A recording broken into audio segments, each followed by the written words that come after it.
টাকা দিয়ে তার মারে সে কিনতে পারবো? কত কোটি টাকা দিয়া তার ভাইয়ের ঋণ শোধ করতে পারবো? আমি আসলে সবকিছুর জন্যই সরি। তোমরা এই টাকাটা রাখো, বাইরে কিছু খেয়ে নিও। আর তোমার বৌমা দেখলে খুব একটা ঝামেলা হয়ে যাবে।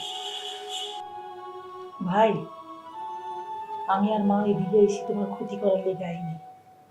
আর তুমি যে মার হাতে 500 টাকা ধরাই দিলা না, আবারও তুমি মারে অপমান করলা। শিখছো তো এটাই, বাইরে অপমান করছো, আমি মারে অপমান করতেছো। তোমার ভাইকে তুমি যে আঘাত দিছো, তোমার ভাই সে আঘাত সহ্য করতে পারে না। তোমার এই 500 টাকা আমি লাগবে না, মাফটা করে দিয়া দেন। তুমি তোমার বাইরে যে আঘাত দিছো, আজকে তোমার বাড়িতে দাঁড়ায় আমি তোমার এই দোয়া দিয়া যাইতেছি, আল্লাহ তোমার এত টাকা দিক, এত টাকা দিক, যাতে এই টাকার কারণে তোমার চোখের ঘুম হারাম হয়ে যায়। চলেন না, চল।